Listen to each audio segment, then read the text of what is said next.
10, 9, ignition sequence start. 6.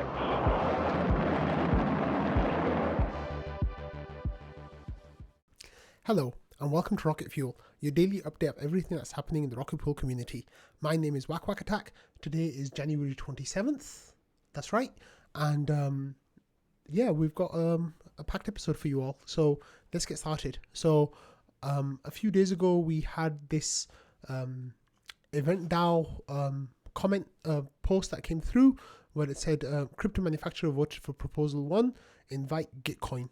So of course, as you saw a little while ago, there was a path to invite a bunch of new oDAO members. One of those was Gitcoin, and the vote for them to get added started a few days ago.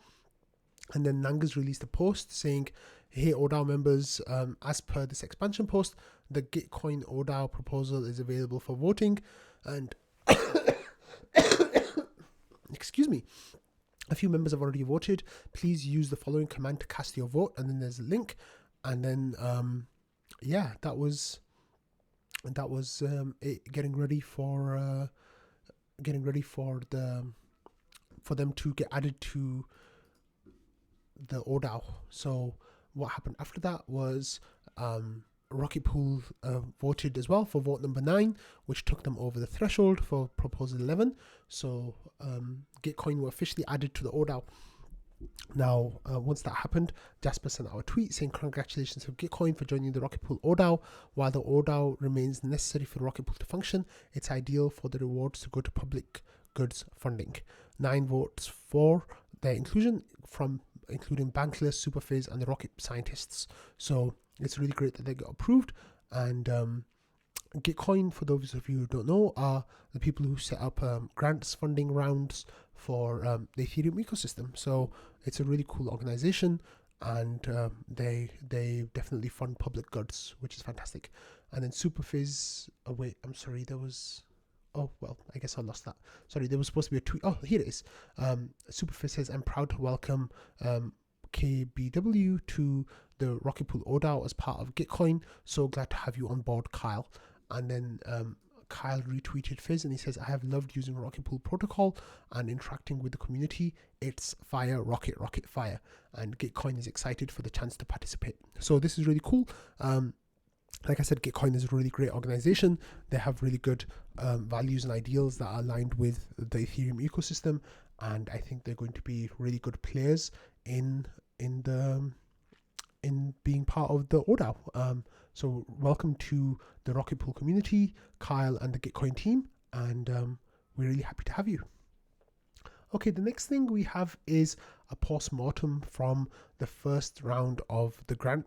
The grants obviously have been started to be paid out now, and all the approvals from the first round have gone out. So Kyle wrote this post where he said, in this postmortem, I'd like to reflect on the first 3 months of the GMC's existence and our first rounds of grants.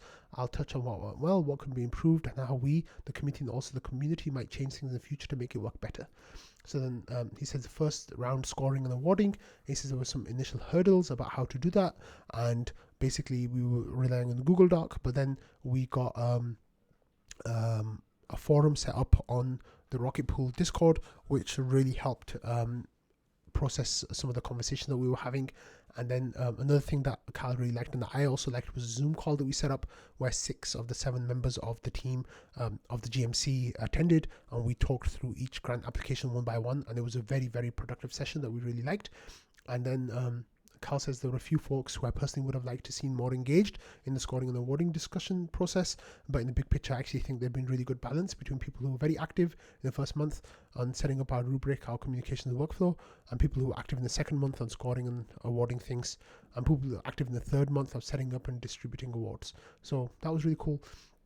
And then he says private versus public discussion, and this is where he was talking about how it was really difficult excuse me, it was really difficult to have conversations in the public, because he says, I believe it's necessary for people to talk honestly about the awards and for the efficiency needed to get things done in time.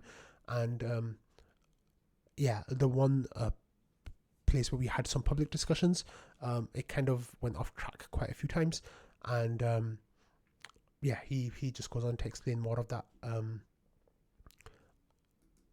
Then with community input, he was really happy about the forum discussions where people were asking questions of the grant people, and he says he wants more people to participate next time.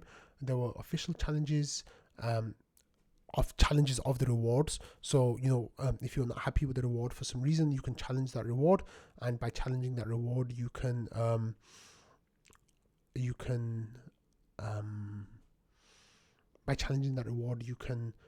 try to get it changed by the community. And he says that he's really glad there were no official challenges, and he would not been personally speaking, he wouldn't have been happy if there were successful challenges, because then what's the point of the GMC? But he says, my personal thinking on challenges is that it makes sense in the context of disagreeing with the decision to fund or not fund something, but disagreements over specific funding levels feels like micromanagement and gets us into the incentive question above. And then he had his strongest language was about the retrospective award cap, which he believes was a huge limitation in getting us to give grants out in the beginning, because people who got retroactive grants, myself included on that, we only got a third of our grant, with further amounts coming in future months. So that was just the way things are. I guess there was limitation of the RPIP, so that's something that he thinks should change going forward. And then schedule moving forward, he has some ideas about how we might switch to an open application style since the first batch is behind us. So it will just require some time every week from the GMC to stay on top of what's happening, instead of doing it all every 3 months, like in one hardcore period. So I really like that idea too, but maybe after the calcs here, after we get past June, then maybe we can transition towards that, depending on how many applications are coming in and how things are looking. And he said, community expectations, the committee/GMC manager. He says, this is kind of a big one for me, but I've been lazy and I should have been gathering evidence, so a bit low to write it up. But he basically he talks about things that people want done, things that's happened, and how all of that should be managed, and what's going on with that. So those are definitely some really good postmortem that he put out there. So I said, thanks, Cal. The first round would not have been successful as it was without your phenomenal input. So he did a really, really good job with that. And then Val says, I want to speak in defense of the retroactive award cap, which I might have been involved in ideating or not. It's been a minute. And he says, after this round ended, I was sorely disappointed in how few forward-looking items there were, especially bounty. Yes, I mean bounty, not bounties. I was disappointed in the community, and I was disappointed myself. I will do better. There's already a live thread for keeping ideas for next round, which is really great, and I've covered that on Rocket Fuel before. This is the point of the retroactive award isn't to damage retroactive award recipients, though I'll grant this is a side effect, is to light a fire under people to figure out forward-looking items. So that's fine, but I think it doesn't really address the 50% cap that we faced. But thanks, Val, for that comment.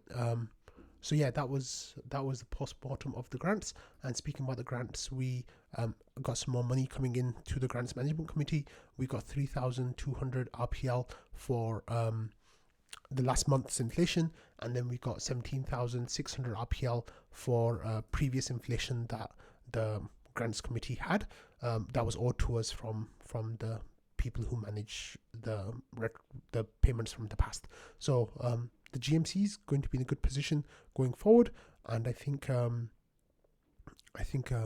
we'll learn from the issues from the first round and definitely build on those in the next round. So thanks for that. Next, we had a few issues from Joe that he shared over the weekend. The first one, he said, for this past month, basically, I've been burning the proverbial midnight oil and working some very long hours to ship Atlas and version 1.9 on time, including on weekends. And during this whole thing, my wife has been an absolute saint, taking care of our daughter and the house in general, basically running the ship on her own. She doesn't know any of you, so I'm not sure if this is even appropriate or not, but if you wouldn't mind sending her a quick thank you to show that we do have a community and we do care, I would absolutely appreciate if you do the kind words. I don't have time to make a pull-up or anything, but I'll make a thread here just in case to keep the traffic down so trading can get back to its regularly scheduled programming. So the thread was made, and in the thread there was over 136 messages of kindness for Joe and for his wife especially. So let's have a look at some of the messages. They were really beautiful. people like said like there were lots of like thanks and appreciation, and some people actually put like a lot of effort into the comment. Like here, Jasper said Joe is a pure soul. He gives and gives to build a world I'm guessing he would be proud to share with you. If you and your daughter excuse me, if you and your daughter are what inspired Joe to continue giving what he can whenever he can, then you two must be truly be special. When the nights without him get long, please keep in mind the billions of future strangers who one day might be living just a slightly more free existence thanks to the work of your husband. We deeply appreciate the ethos Joe brings beyond his code. He's compassionate as an intermediate. He shuffles messages from the core team to his other crying toddler trading. I'm sure your daughter will grow up wonderful role models in the two of you, and I'm hoping his values flow through both of you. Thank you, Joe. Thank you, Mrs. Joe, and thank you, little Joe. So that was a really lovely message, and there's a whole load of other ones as well here that I just don't have the time to read all of them out. So it's really wonderful that people took the time to say these kind words to Joe's wife and just show their appreciation. And I've talked here a whole bunch of times about how Joe's like working too hard, he's gonna get burnout, and like I'm kind of like worried about him. But him and Mav, of course, they've been working 7 days a week, and I'm sure the other team members have as well, but it's just not as visible.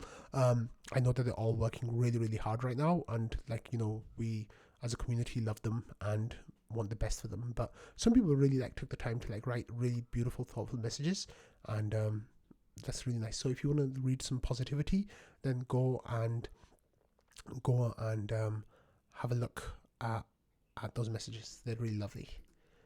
Okay, next we have this update from Joe. He says, alright guys, I have an update. I'll make it quick, and it's just about done with one exception. So here we have the new documents for Rocket Pool's Atlas update, and there's, you know, in the screenshot it says this page describes features that are currently in beta and only apply to certain test networks. Nothing here is live on mainnet yet, and then it has information that Joe says, I'm not going to get to the Solar Staker migration guide before Denver. We'll get there, but apart from that, it'll be enough to start playing with the LEB8 guide. He says enough to start playing with, and he said the LEB8 guide is wild. With that, I adjourned for the weekend, and then he left that.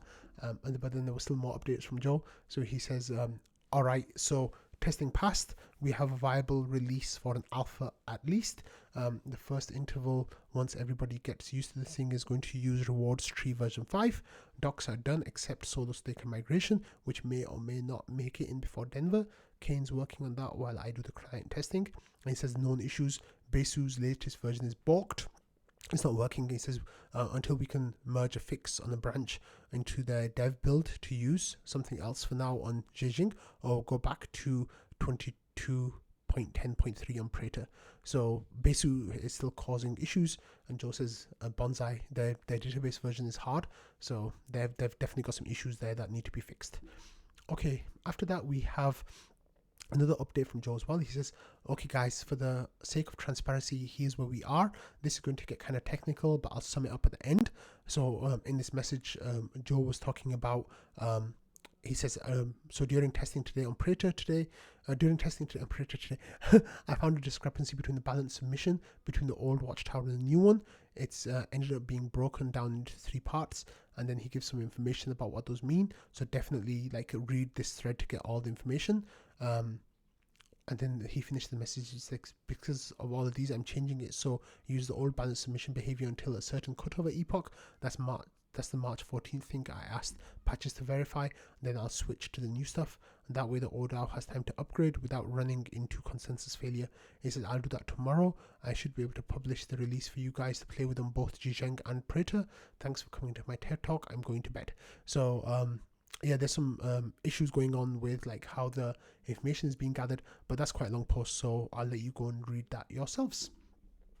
Okay, next we're going to move on to some Stader news.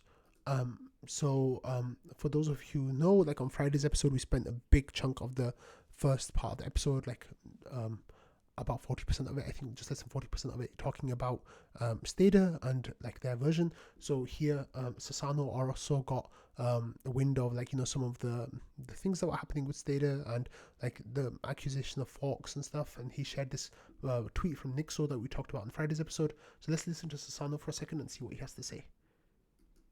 Here in the Ethereum staking community. So Nixo said here, forking repos is good. It's why open source is great, because we can iterate and improve on work. But probably best to say, hey, we're a clone of this other protocol and here's where we improved, rather than wait for the community to start recognizing vestigial code you forgot to remove. And what Nixo is talking about here is that Stader Labs, which is another Ethereum staking service. Right, okay, so that he was bringing up the same kind of points that we were bringing up on Friday's episode about, you know, code being forked and not really acknowledged, and the licensing wasn't working properly, and like they weren't sharing the information. So then Stader released this this post saying Stader's ETH-X architecture clarified. So here it says there's been some discussion over the past few hours about Stader being a fork of Rocket Pool. This is an unfortunate and false perception. We wanted to clarify the following. And it says Stader's ETH liquid staking protocol has 13 key modules, one of which is the current Stader node under beta test module. Stader's liquid staking product on ETH has a multi-pool architecture that makes the protocol both decentralized and scalable while enabling the lowest bonding requirements, blah, blah, blah. And then they show a diagram of all the different parts, the modules that go into their code. So then, you know, developed by Stader is in blue and forked from other open source protocols in yellow. So the idea they have is they've, you know, got all these blue ones, and the only one that is yellow is the node that they have, which is based on the smart node stack. So it says for one of our modules, i.e. Stader node, we are leveraging Rocket Pool's open source code and have adapted it to interact with our ETH-X smart contracts. And then that went and like clarified that information. It says GLP version 3 license for Stader node. We want to reiterate that it's still beta code testing on private Discord with select set of node operators solely for community involvement in the development process and not publicly distributed for launch. The access to the server was gated by means of Google form, and access was granted only to people who've been invited by Stader and have filled out the form. At no stage in the current version of the product meant for public launch consumption, the Stader node didn't have the GLP version 3 license, GPL version 3 license, since development has not yet been completed and the product is not in the form ready to be released. The release version of the product will be open sourced and made available along with the GPL version 3 license, changed logos, etc. So that's their a response to that. But then there were also some other comments and tweets that I thought I'd just share with you all. So one of the things that came out of Stader was they were arguing that their rewards will be higher compared to other LSDs, the way they describe it. So here's an image from their documents, and this is ETH-X, and then there's a chart showing that their yield will be 8.1%, and on the right we have self-stake, like 32 ETH solo stakers, and their returns will be 6%, and then they show mini pool 16s in the middle and saying that, you know, the rewards there are 6.9%. However, what they didn't include was LEB8s in that evaluation, and because the rewards from LEB8s are actually going to be around 8.5%, which is higher than Stader's rewards. So even though they require less bond, the difference is that their commission percent is a lot lower, so you'll only be getting 5% commission on 28 ETH from the pool, instead of Rocket Pool getting 14% commission on 24 ETH from the pool. So that's the main difference there. However, this definitely brought up a lot of discussion over the last few days, and people like Noshua were talking about how it's too early to claim that, you know, we're more profitable, and the reason for that Noshua gave was because it is not taking into account the rewards that will be earned with the Rocket Pool token as collateral for RPL, or the Stader token for the Stader service. So Waldorf had this really good post. He says, fair, that, you know, we can't claim that. It's more ETH producing per ETH investment. Profitable is harder because it needs assumptions about Stader and RPL trajectory. Assuming Stader and Stader rewards are neutral, and ETH and RPL rewards are neutral versus ETH, they do outpace us. 109% solo APY versus 123% solo APY. However, their current price plus tokenomics implies they need to get a bigger market share than us already, and their fully diluted market cap is $205 million. Ours with 3 years inflation is $1.07 billion. The required, no, the inflation is just over a year and a half, but maybe the required SD value per specific amount of LSD is 1/7, and that's the best case assuming 0 permissionless pools. So 205 divided by 1060 multiplied by 7/1 is equal to 1.34. Vaguely realistic case is that half of the LSD comes from the permission side, which means they need 2.7 times our market share to justify the current price relationship. In short, I do feel Rocket Pool's LEB8s are more profitable right now, but I acknowledge that it's complex and it's not just a matter of pure ETH APY based on invested ETH. Then again, that table was originally produced by Stader, so it does feel like fair game. So then he tagged me in there to clarify that information, because I was talking about how Rocket Pool was more profitable, but of course, as always, there's nuance in that discussion.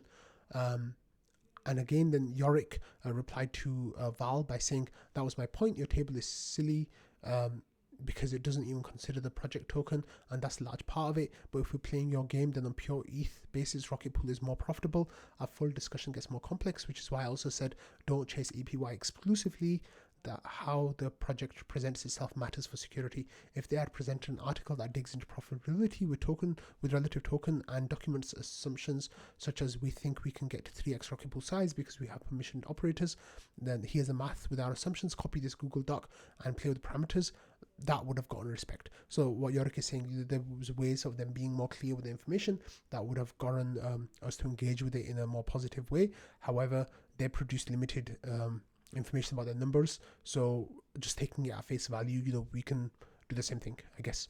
Sorry if I'm putting words into your mouth, Yorick, but it was definitely a really good discussion, and as always, there's nuance to these topics. Okay, and then the next thing was this tweet by Marceau, and he said Stader's LST, a summary of red flags, and then he talks about red flags about like lies about forking, and venture raise was led by 3AC and rushed launch going from early beta to mainnet in 1 month, no clarity on important oDAO or Oracle details, and overall reckless disregard for security and audits, actively deletes comments and bans dissenters on their Discord who asked reasonable probing questions, raised an egregious ICO last year where only 4% of the tokens were sold to the public at an implied fully diluted value of $587 million, comparatively 34% was kept for insiders. Marceau says, I get excited when I see new LST platforms, especially those that are permissionless. I want to like and invest in them. My bias is towards optimism, but this one, there's no way. So a lot of comments came out about, other people having some areas of concern in this, and how that works out. And there were a couple of interesting things that happened that I wanted to cover. Is people were accusing Marceau of basically pandering to Rocket Pool and like a bag bias, basically, which of course I think is preposterous, because Marceau has like openly talked about other LSTs and staking protocols that are out there in positive terms. And then another thing was like this conversation that he had with DeFi Dad. Well, not this one. Maybe this one. DeFi Dad said, they're basically going into a back and forth discussion that I'm not going to cover all of here, but there was a lot of really good points that were made in that discussion.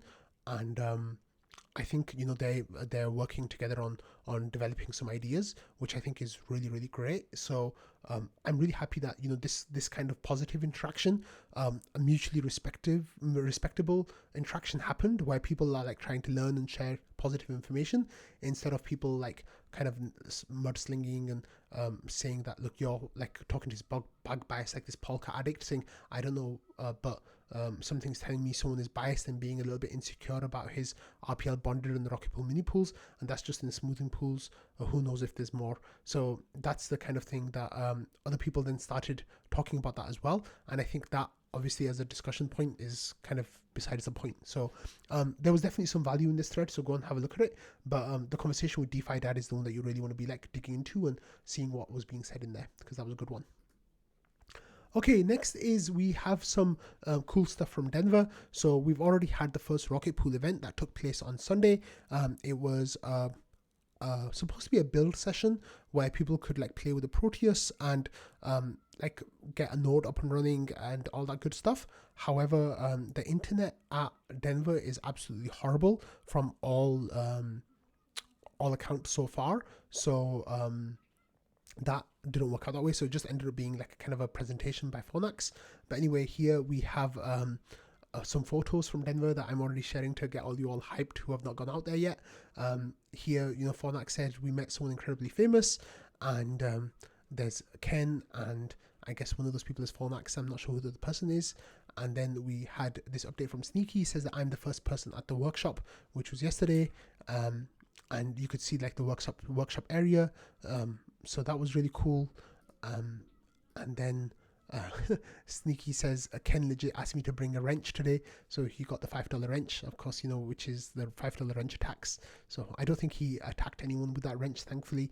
I think it was more to do with assembling this bike, which is really cool. And then so the bike is going to be part of the Rocket Pool booth, where you will ride the bike for 5 minutes. By riding the bike, you will power a generator. The generator will power a node that will run an Ethereum stake, which is really, really awesome. So they were preparing the Proteus bike, and that's Ken and I think Munchkiner from Gravita, because he's wearing the Gravita t-shirt. And then here there's some pictures from Sneaky. Maybe that's Phonax. I'm not sure. But yeah, and then this is from the Rocket Pool session, the build workshop about about why Rocket Pool makes it easier to stake and how it's working. So yeah, it was really good stuff, and I'm really happy that people are sharing their photos from Denver, and I'll keep sharing photos here until I get that myself. I'm not sure how much I'm going to be online in that time, but hey, like it should work. Okay, and then there's some more stickers here as well from Munchkiner, where there's a Rocket Pool Marcadian system, which is the Proteus, and then we've got some stickers for people who attended the session, and I think these were Builders Workshop stickers, and they got POAPs as well, and then also something else, like a different sticker. I think we talked about that Rocket Fuel before, but yeah, it was really, really exciting that stuff is already happening, and yeah, that's the bike that we already showed you. We already saw that as well. Okay, next is this really, really cool thing that Peteris shared. It was his weekend project, and it looks absolutely amazing. So basically, he made an app for the Gnosis safe where, if we have a quick look at the video, there's no sound. So you set up a new wallet within the safe, and you generate keys, and then you use that Gnosis safe and basically the Rocket Scan website to start a new node and a new mini pool within a matter of minutes. It literally takes like this video is 1 minute 10 seconds long, and it is 2 times speed, but then the transactions were the only things that were slowing things down to go through on Gurley. So Peteris like kind of edited those out, but I think the whole process took less than 5 minutes of going through Rocket Scan and Gnosis safe, of getting your node set up and your mini pool set up, which is absolutely amazing. So I think I don't fully understand the technicals of this, but people were like really excited about this. So Jasper says, holy shit. And he says, did you launch a testnet mini pool from Rocket Scan? And Peteris says, yeah, 2 times sped up, but I caught the parts, we're waiting for transaction confirmations. And Peteris says, what's more impressive is that the node is a Gnosis safe, which of course it adds a level of safety to that. And Superfizz turned out and got really excited as well, but I don't have that comment handy. Non-fungible Yoakum says the tricky part is building the mini pool deposit transaction and getting that built right with the correct deposit data, expected mini pool address, and create to salt. Getting that into command line tool without output a JSON file could be dropped into Rocket Scan. The Web3 node seems like the next step. So already people are like iterating on ideas of how to make this better and smoother. And non-fungible Yoakum says the tricky part Yeah, that's what we just talked about, sorry. And then Peteris says, yeah, that's the tricky part. I spent the whole day implementing deposit data to create 2 in JavaScript and getting it to work, but it works. It can fully launch a mini pool. I generate a random validator key for each mini pool that can be imported into the smart node, like the way you do with all nodes. And yeah, it's really, really awesome, like what Peteris did here. And Fizz says, holy shit. And then he explains, oh yeah, he says, why aren't we celebrating this? Like, it's huge. And Peteris says, my weekend project is very ugly at this point. So that's what he's going to be working on, I guess, to make it a little bit more beautiful. But I think that's going to be really, really awesome. So good job, Peteris, for your weekend project. Okay, next we have this, just give me a second. Oh yeah, okay. Non-fungible locum says, this is why I'd rather see the keys generated from seed phrase on the node than node dump some JSON data the prospective operator could paste in the web interface. And he's A35 uses, so you would have a separate seed, but it could be used for all your validators. And non-fungible locum says, yes, it also keeps people from launching pools without actually having a node to run it on, which of course would cause big problems because you'd be getting leakage penalties like right away. So you definitely need to have, and then Romana says that's what the rescue node is for. That's funny. So that was really cool. That was a really good discussion. And next we had this tweet from M31 Capital, who says a protocol highlight Rocket Pool. As more users seek to participate in ETH staking, decentralized platform like Rocket Pool can help democratize staking and create a more inclusive cryptocurrency ecosystem. And it says that the RPL token has gone up by 21% year to date, and the TVL has increased 21% year to date and is now at 412 ETH, which is amazing. And that line, of course, as you can see, is like up only. And I really feel like, in March 2022 and September 2022, we got these 2 periods where the numbers kind of went vertical for a while. I really feel like this next period, basically from the March and April this year, we're going to go like super vertical. Like, I wouldn't be surprised if we're going to do really well. I think we're going to do really, really well. Yeah, so that was really cool. And next, talking about that growth, as you know, we have some whale marriages that have happened before with Marco Barco and other people, with Patricio and others. And because Stake on behalf got cancelled, like the team removed it because of the exploit, the griefing exploit, it seems like it hasn't stopped Marco from spinning up more whale marriages. So what's happened is, I guess, is that the person that Marco is in the whale marriage with sent Marco RPL, and then Marco staked that on his node himself.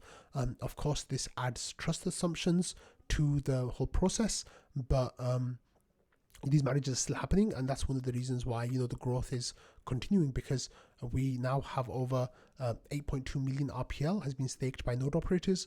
I think that number will be at 10 million within the next few months, which is really exciting to see. And of course, there's going to be more ETH locked up than ever before as well. So even though, withdrawals are coming, I definitely don't see this number having any kind of downtrend really. The only way I see it going is up pretty much. So at least for the foreseeable future. So that is really, really exciting. Okay, and then next we had this tweet from Mark Zeller, who of course is working with Aave and involved in Aave governance, and was a key person who got our ETH listed onto Aave. He says, I created a proposal to add CB ETH to the Aave version 3 LSD emode category. This proposal, if governance vibes with it, will allow both high staking yield via LSD loops and to bet on CB ETH repeg post Shanghai. So, the allow folding, which will allow people to get really high gains. And he said next would be RETH from the Rocket Pool in emode 2, but RETH liquidity in Aave version 3 is too thin for now. If you own RETH and want to join the emode fun, click on the deposit button. So there's a button on the website, like for Aave, deposit your RETH, build up that ETH demand on Aave, that RETH demand on Aave, and then that will help you get emode faster. And then Marcel replied by saying, got any details on how much ETH liquidity is needed? I can try to rally some deposits. So I think that would be absolutely amazing if we could get that in the next month or two around Shanghai and Atlas, because it will just drive Rocket Pool adoption into the stratosphere. That having emode set up along with the majority of current node operators switching to LEB8s will get us on the path to over 1 million ETH TVL, which is going to be amazing if that happens. Okay, next we had this update from Munchkiner, who works on Gravita that we've talked about a couple of times. So I'm just going to give a couple of little shout outs to other projects that are working like adjacent to Rocket Pool. So Gravita, of course, is a lending protocol. This is maximize the value of your liquid staking tokens by borrowing against them interest free. So that's what's kind of distinguishing Gravita from others at the moment, is you have 0% excuse me 0% interest rate, and it says enjoy interest-free borrowing with a low max fee of 0.5% for positions longer than 6 months. Take a shorter term position and pay even less. And then there's productive collateral and decentralization, and it says featured asset vessels. So they're going to have Wrapped ETH, RETH, WST ETH, and CB ETH, with more coming soon. So Gravita is a very Rocket Pool aligned project, and they're giving RETH, the center stage in their adoptions. So that's really cool to see. So once that launches, I'll definitely be covering more of that of Gravita as well. And then we had another update from Wonder, who it says hello everyone. So this is in the node set Discord, but he was talking about it in the Rocket Pool Discord as well. So he says hello everyone, it's been a while, but as always a lot is happening behind the scenes. Today we're excited to announce the rebranding of our team. We are now node set, though our mission hasn't changed, empowering and connect node operators with new opportunities across the web of value. We're tweaking the server to match our new branding, courtesy of the extraordinarily talented Sleety.eth. Feel free to show your support by blasting our new emoji or even just the text version all across the internet. And that's not all though. Stay tuned for an upcoming post that will go into a bit more technical details on what we're building. So I will definitely keep an eye out for those technical details. For those of you who don't know, there was a group in the Rocket Pool Discord called like Professional Node Operators or Node Operators Association. There was a lot of talk in there about how to get other people's ETH and stake it for them. It was a really good discussion, really good like a long-lasting discussion as well. And out of there we got Noah, which was a project run by Wanda and Nick S. And then that kind of became YASP, yet another staking protocol, which is kind of like in the middle stages, and now they've settled on NodeSet, which is what they're going forward as. They've got new branding and new look, so that's really exciting. They've also got a Twitter page here. It says today we're excited to announce our rebrand to NodeSet. So if you have a look at their website, there's an issue though. Wonder if you're watching this, the website has it's not secure.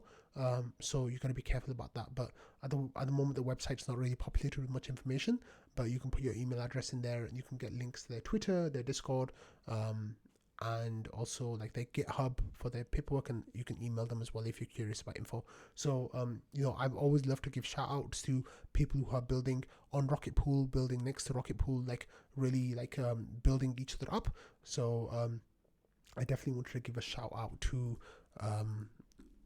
Gravita and NodeSet today. And finally, I'm just going to finish with this post from Langas in protocol that I missed earlier. So Langas says, here everyone, if you'd like to help Atlas and have fun playing with the post-Shanghai testnet, keep your eyes peeled for the next smart node release, version 1.9.0 alpha. This release includes Zheng testnet and Atlas support, so you'll be able to spin up 8 ETH mini pools, migrate 16 ETH mini pools to 8 ETH mini pools, migrate solo staking validators to Rocket Pool, and much more. We hope that many of you participate in the testing. Be aware that we consider this build a devnet, so there will most likely be bugs to be squashed. Joe will post the release in the release channel. Zheng is very small, so it syncs super quick. The team will be at ETH Denver. We will collate feedback and make updates on our return. Happy bug hunting, Rocket Pool. So this is absolutely fantastic that you can start messing around with LEB8s and migrations and solo staking and converting your mini pool 16s on the testnet soon. I think that really should be happening any day now. We saw Joe was talking about it already, and I think you'll get a POAP for testing Atlas stuff. I think there's a Git POAP for that as well. So test it, play around with it, give your feedback to the team, and we want Atlas to go as well as possible. So we need as many people as possible testing this, having their eyes on it, trying to play around with all the different features, make sure everything is working the way it's supposed to be. So on that note, I will finish today's episode. I hope you all have a lovely start to the week. This week we'll have episodes on Tuesday and Wednesday. On Thursday, Friday, Saturday and Sunday I will be in Denver. However, I have some ideas for getting media out there over those days, but I will need to see how that's going to work out. So yeah, I'm really excited about meeting a whole lot of you in person. It's going to be really amazing to catch up with people who I've talked to on Discord and on Twitter before, but never met in person, or on ETH Finance as well, of course, but never met in person. So I'm really excited about seeing as many people as I can, and it's going to be really funny in a way because most people are going to recognize me from seeing my face on Rocket Fuel, but I won't recognize anyone. So yeah, that will be an interesting experience. But hey, I'll be at the Rocket Pool booth for the majority of the conference. And I'm just starting to think about where I'm going to be at what times. So if you swing by the Rocket Pool booth, you're most likely to find me there, and I'll be happy to talk to everyone and share my enthusiasm and excitement for the future of Rocket Pool in person. So I hope you all have a lovely week. For those of you who are traveling to Denver, I hope you travel safely, and I will see you there. Bye.